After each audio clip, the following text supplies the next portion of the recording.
Y estamos con el jefe de la bancada del Partido Liberal, el diputado Vlado Mirosevic. Vlado, buenas noches, gracias por estar con nosotros. Matías, buenas noches. Gracias por la invitación. Estábamos conversando porque antes de entrar aquí, Vlado, al estudio, había estas mismas imágenes. Es imposible no detenerse en ellas y comentar como ciudadano, más allá de diputado o periodista. Cada uno en su casa las ve y piensa en qué momento llegamos a esto, qué se puede hacer, es reversible. ¿Cómo lo ves tú desde tu posición?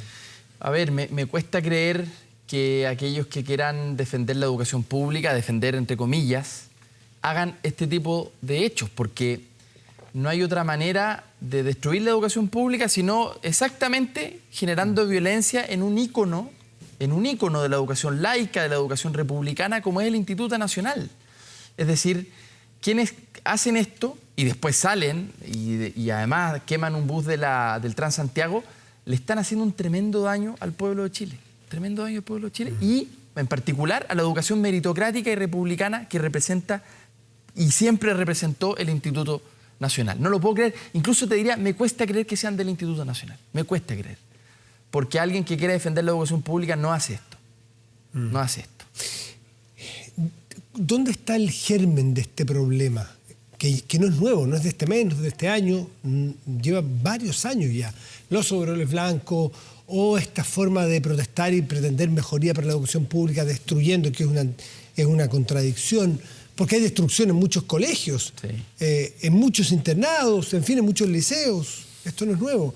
¿De dónde viene el germen y en qué ha fallado la política? Sí, yo creo que aquí hay que separar la legítima protesta que los estudiantes han llevado a cabo en este movimiento estudiantil y en el pasado, con los hechos que estamos viendo de violencia. Eso no es ni movimiento estudiantil, ni reivindicación de la educación pública, ni nada. Es otra cosa. Porque alguien que quiere fortalecer la educación pública, primero debiese ver en este gobierno un aliado. Porque ¿qué es más que el presidente Boric, que encabezó el movimiento estudiantil en un determinado momento histórico, entiende y sabe que él va a defender la educación pública, así de simple? Entonces, cualquier grupo interesado... ¿Quiénes son? Entonces no se entiende. Yo creo que son grupos, mire, yo creo que son grupos muy minoritarios. Eso es lo primero que hay que decir a la gente que nos ve.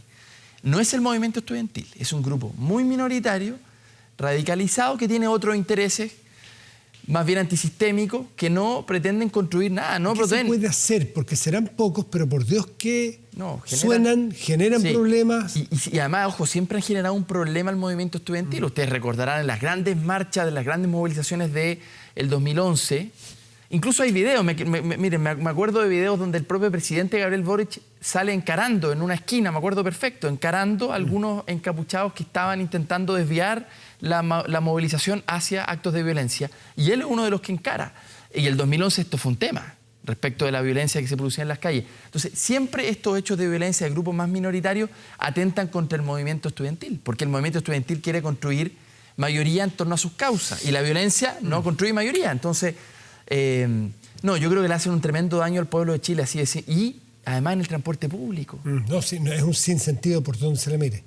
¿Por dónde se le mire? No tiene un ángulo positivo. O sea, mira, esto pasa, pero bueno, sí. no hay Ahora, un pero. Lo importante, Matías, es distinguirlo del resto de las legítimas demandas de muchos estudiantes que hoy día quieren mejor infraestructura en sus establecimientos. Esas demandas son justas. El presidente ha dicho que escucha las demandas y ya el ministro está trabajando en un plan de infraestructura para la educación pública.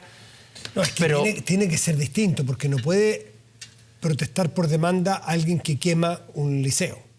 Claro. No calza, pues. No, con todo lo que cuesta, sobre todo en regiones, con todo lo que cuesta tener una buena infraestructura pública, no es imposible que alguien quiera destruirla. Pero lo importante es, el gobierno está escuchando las demandas del movimiento estudiantil, porque además proviene de ahí gran parte del gobierno, y el punto es que estos grupos minoritarios radicalizados empañan las noticias, pero no son minorías. Vlado, ¿hay alguna acción posible? Ustedes como parlamentarios, en el gobierno anterior hubo iniciativas legales justamente que, buenas o malas, no tengo idea, cada uno tendrá su opinión, pero que al menos la idea era tratar de frenar barricadas, molotov, encapuchados, overoles blancos, ese tipo de cosas. ¿Qué se les ocurre como medidas? No, la verdad que aquí hay que decirlo. Yo sé que todos tenemos, me incluyo, a ratos una tendencia a que todo se legisle nuevamente. Pero la verdad es que todo este tipo de delitos ya está tipificado, hay ley. tiene que ver más bien con la acción de las policías. O sea, las policías, y esto nosotros lo hemos visto en muchas movilizaciones, a mí también me tocó verlo en la calle, las policías tienen que enfrentar a los grupos minoritarios que están produciendo violencia, no del resto de la movilización pacífica. Ahora, eso tiene que ver con una táctica de las policías que no siempre sucede. De hecho, la mayoría de las veces se confunde entre la manifestación pacífica y la violenta. A propósito, Vlado, perdón, es que el tiempo es muy breve y hay dos temas y hay uno muy interesante que queremos tocar después, pero a propósito de actos delictuales, vandálicos o grupos, en fin, y acción policial, lo que ocurre en Meix hoy día. Uno ve un gobierno, incluso la autoridad comunal de Santiago, girada hacia aceptar que haya copamiento, lo que no se permitía para Plaza Italia o a quedarnos un tiempo, bueno, hoy día es una acción que es legitimada por un arco político más transversal. Copar con la policía, que es la que el uso de fuerza legítimo, lugares para que no se lo tome una mafia o no se lo tomen antisociales. ¿Cómo lo ven ustedes? Yo lo veo muy bien. Yo creo que este gobierno y nosotros en general en el progresismo no podemos tener complejo respecto a la seguridad ciudadana. No podemos tener complejo, porque la seguridad ciudadana no es una agenda de derecha.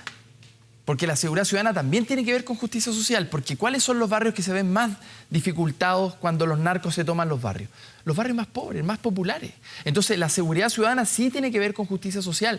No es cierto que sea una agenda que haya que regalársela a la derecha, para nada. En ese sentido, me parece muy bien lo que está haciendo el gobierno. En el caso de Meix, creo que hay que imponer el Estado de Derecho. No es posible que mafias le cobren a los locatarios y no poca plata. Un reportaje que salió, estábamos hablando de una banda recaudaba más de 8 millones de pesos al día en todo lo que le cobraba estos impuestos ilegales, digamos. No, yo creo que aquí hay que actuar frontalmente. ¿Cuál es la diferencia?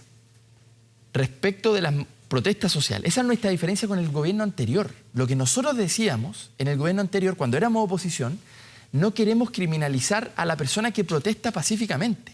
Esa persona no es un delincuente, no hay que declararle ni la guerra ni nada. A las bandas de crimen organizado, yo diría, vamos con todo en contra de ellos. O sea, hay que enfrentar a las bandas de crimen organizado. Pero otra cosa es la protesta social, que era donde nosotros teníamos una diferencia con Sebastián Piñera y la seguimos teniendo. Pero esto es una cosa de naturaleza distinta. No tiene una motivación política. ¿Lo que hay en la Araucanía se acerca más a qué? ¿A protesta social o a delincuencia? A ver, yo creo que hay ambas cosas. O sea, creo que hay grupos que tienen una motivación política, que se han radicalizado en esa reivindicación política y han terminado en la lucha armada. Ningún Estado puede permitir que haya lucha armada en su territorio, ninguno. Segundo, hay otros grupos que, teniendo inicialmente una reivindicación política, han derivado hacia el crimen organizado como un modelo de financiamiento y que han terminado más bien en el crimen organizado derechamente y no en la reivindicación política. En ambos casos creo que el gobierno tiene que dar protección a la población y a los caminos. En el caso de la Araucanía, yo comparto la posición del presidente. Hay que dar protección. Ahora, ¿entendemos que este sea solamente un conflicto militar en el caso de la Araucanía? No. No es puramente militar, es político. No seamos ingenuos respecto de eso. ¿Pero alguien estima que esto es meramente militar? No, pero el gobierno pasado lo entendía puramente desde el punto de vista de la seguridad ciudadana. Que está bien, hay que dar protección. ¿Y las labores que hizo el ministro Moreno no hablaban de una intención distinta? Eso sí. Que fallaron por el crimen de Catrillanca. No, yo creo que ahí hay que reconocer que hubo un intento del exministro Moreno de entender esto como un problema, como lo que es, un problema político de reivindicación de tierras, de reivindicación histórica, que está ahí, está latente. Me parece que esa aproximación era la correcta, pero luego, con el caso Catrillanca en adelante, el gobierno da un giro hacia la militarización puramente. Guardando las proporciones distintas. Sí. Parte del gobierno de Piñera, diálogo Moreno, viene el crimen de Catrillanca, todo se va, lamentablemente, a la punta del cerro, un buen chileno, y viene una acción que tenía mucho más que ver con énfasis militar o policial. El gobierno del presidente Boric legítimamente opta por diálogo, solo diálogo, termina estado de excepción, viene probablemente el caso de los balazos en Temucuicú y a la ministra, lo que ocurre con el subsecretario, que tampoco en zona de Terúa lo dejan avanzar, y el gobierno decide también optar por un segundo capítulo, sin obviar el anterior, de más con la presencia de militares también. Entonces, dos gobiernos, intentos de diálogo primero y después la realidad se impone. Sí, o sea, yo creo que aquí probablemente los dos caminos son los necesarios. No es puramente militar ni es puramente político, porque como digo, hay grupos que están hoy día en el crimen organizado y tampoco están en la disposición de un diálogo político. Yo creo que aquí hay que hacer ambas cosas. dialogar con aquellos que quieren dialogar y buscar una salida al conflicto histórico del Estado chileno con el pueblo mapuche, y con aquellos que no quieren dialogar, entonces me parece que el Estado tiene que ofrecer seguridad. Así de simple. Sueldo mínimo, que es lo que nos convoca. Lo que pasa es que la actualidad nos obliga también a entrar en otros temas. Sí, y hoy día se promulga esta ley de sueldo mínimo, apoyo a las pymes, reajustes canasta básica. El presidente es un guiño político muy interesante en el tono que le hemos visto al presidente al último tiempo de ampliar el arco, mejorar la amistad cívica, reconoce a todos sus antecesores, incluso el presidente Piñera, Bachelet, Lagos, etcétera, intentos de mejoría de salarios mínimos. La economía está apretada, es difícil. Para las pymes, forzarla a pagar más no siempre van a poder. ¿Cómo se va a hacer? Sí. A ver, respecto del tema de las pymes, para ir directo allá. Todo lo que no sea inflación es subsidio estatal. Es decir, en este caso el aumento, las pymes solamente van a aumentar el 7% de inflación, el resto lo pone el Estado. O sea, esto es un subsidio directo del Estado a las pymes, a los trabajadores. ¿Por cuánto tiempo? No, es permanente.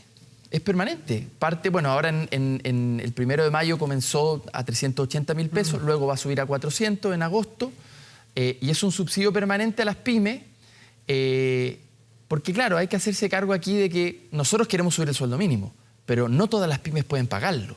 Entonces, que el Estado ponga una parte me parece lo más responsable, y ese fue el acuerdo, por lo demás, que el ministro Grau de Economía, Hacienda, la ministra Jara, que está ahí en pantalla, ellos son los que llegan a un acuerdo con las pymes. De hecho, hoy día quien inauguró el acto en La Moneda fue la presidenta de las pymes y dijo, nosotros estamos de acuerdo y contentos con este acuerdo porque nosotros ponemos una parte, la otra parte la pone el Estado, todos tenemos que hacer un esfuerzo acá. Y yo creo que lo novedoso es que hay un acuerdo. Cuando nosotros miramos Europa y decimos que Europa es el ejemplo, en Europa se sientan empresarios, grandes y pequeños, el Estado, sindicatos, trabajadores, y llegan a un acuerdo. Eso es lo que tenemos que hacer en Chile. Y se logró. Tenemos hoy día el aumento más significativo en 29 años. Con el presidente Boric, cuando él estaba en el Congreso, muchas veces votamos en contra del aumento del salario mínimo porque era insuficiente y porque no había acuerdo entre trabajadores y empresarios. No había acuerdo. Y el gobierno. Esta vez que haya habido acuerdo, yo creo que es verdaderamente histórico. O sea, ojalá que imponga un nuevo estilo de trabajo. El discurso de la presidenta de los pymes hoy día en La Moneda fue espectacular. Dijo, aquí se dialogó, no se impuso a nadie, llegamos a un buen acuerdo y lo logramos. Luego ahora el presidente de la CUT dijo lo mismo.